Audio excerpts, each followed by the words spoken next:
15 அம்ச கோரிக்கைகளை வலியுறுத்தி தமிழ்நாடு ஆரம்ப பள்ளி ஆசிரியர் கூட்டணி சென்னை டிபிஐ வளாகத்தை முற்றுகையிட்டு ஆர்ப்பாட்டத்தில் ஈடுபட்டனர்.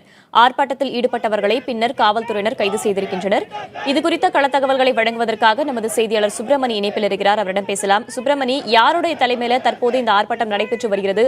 ஆர்ப்பாட்டத்தில் ஈடுபட்டிருப்பவர்கள் முன்வைக்கக்கூடிய முக்கியமான கோரிக்கைகள்லாம் என்னென்ன? தமிழ்நாடு ஆரம்ப பள்ளி ஆசிரியர் கூட்டணியினர் தற்போது கல்வி இயக்ககம் முன்பு போராட்டத்தில் ஈடுபட்டுக் கொண்டிருக்கிறார்கள். 15 அம்ச கோரிக்கைகளை வலியுறுத்தி இவர்கள் இந்த போராட்டத்தில் ஈடுபட்டுக் கொண்டிருக்கிறார்கள். குறிப்பாக மத்திய அரசு ஆசிரியர்களுக்கு இணையான ஊதியத்தை மீண்டும் வழங்க வேண்டும். அது மட்டுமல்லாமல் தமிழக அரசு 8வது ஊதிய குழுவை உடனடியாக அமைத்து அமுல்படுத்த வேண்டும்.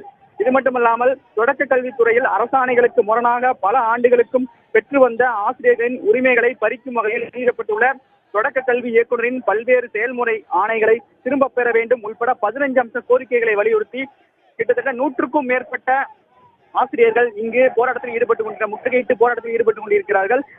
இந்த போராட்டம் காரணமாக நுங்கம்பாக்கம் பகுதியில் கடுமையான போக்குவரத்து நெரிசல் ஏற்பட்டிருக்கிறது என்றுதான் சொல்ல வேண்டும். அந்த டிபிஐ அலுவலகத்தை சுற்றி இருக்கக்கூடிய சாலை முழுவதுமாக போக்குவரத்து நிறுத்தப்பட்டிருக்கிறது. மேலும் இந்த போராட்டத்தில் கலந்து கொள்ள வரக்கூடியவர்களை முன்கூட்டியே காவல்துறையின் கைது செய்யும் நடவடிக்கை மேற்கொள்ளப்பட்டு வருகிறது. 300க்கும் மேற்பட்டோர் முதற்கட்டமாக பள்ளி கல்வி இயக்ககம் முன்பு முற்றுகை போராட்டத்தில் ஈடுபட்டார்கள். அதன் பிறகு சாலையில் அமர்ந்து தர்ணா போராட்டத்திலும் ஈடுபட்டார்கள். காவல்துறையினர் பேச்சுவார்த்தை நடத்தினார்கள். ஆனால் பேச்சுவார்த்தையில் அவர்கள் கலையாத காரணத்தினால் அவர்களை தற்போது காவல்துறையினர் கைது செய்திருக்கிறார்கள். அடுத்த கட்டமாக அரசு எங்களுடன் பேச்சுவார்த்தை நடத்த வேண்டும், எங்களுடைய 15 அம்ச கோரிக்கைகளை நிறைவேற்றுவதற்கான நடவடிக்கை மேற்கொள்ளப்பட வேண்டும் என்ற ஒரு கோரிக்கையை அவர்கள் முன்வைத்திருக்கிறார்கள். அப்படி கோரிக்கை நிறைவேறாவிட்டால் எங்களுடைய போராட்டம் பல கட்ட வகைகளில் நடைபெறும். ஏற்கனவே 2 தடவை நாங்கள் போராட்டம் நடத்தியிருக்கிறோம். எங்களுடைய கோரிக்கை நிறைவேற்றப்படவில்லை. தற்போது மீண்டும் நாங்கள் போராட்டத்தில் ஈடுபட்டுக் கொண்டிருக்கிறோம். இந்த போராட்டத்திற்கு பிறகாவது எங்களுடைய பேச்சுவார்த்தை நடத்தி எங்களுடைய கோரிக்கையை நிறைவேற்ற வேண்டும் அரசு. அப்படி இல்லை என்றால் அடுத்த கட்டமாக தொடர்ந்து போராட்டங்கள் நடைபெறும் என்ற ஒரு தகவலையும் அவர்கள் முன்வைத்திருக்கிறார்கள்.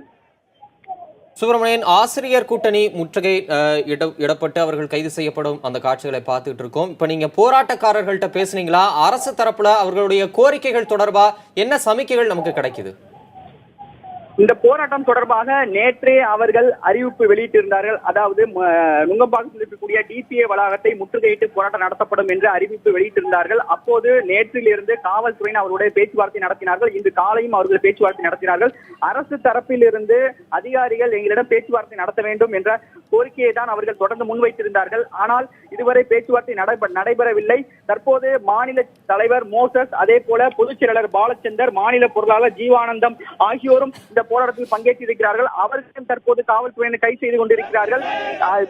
அரசு தரப்பிலான பேச்சுவார்த்தை எங்களுக்கு நடத்தப்பட வேண்டும் என்ற ஒரு கோரிக்கையும் அவர்கள் முன்வைத்துக் கொண்டிருக்கிறார்கள். ஆனால் இதுவரை பேச்சுவார்த்தைக்கு அவர்கள் அழைத்து செல்லப்படவில்லை.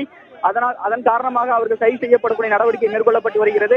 மேலும் டிபிஐ வளாகத்தில் மட்டுமே 300க்கும் மேற்பட்டோர் கைது செய்யப்பட்டிருக்கிறார்கள். மேலும் போராட்டத்திற்கு பல மாவட்டங்களிலிருந்து ஆசிரியர்கள் இங்கே வந்திருக்கிறார்கள்.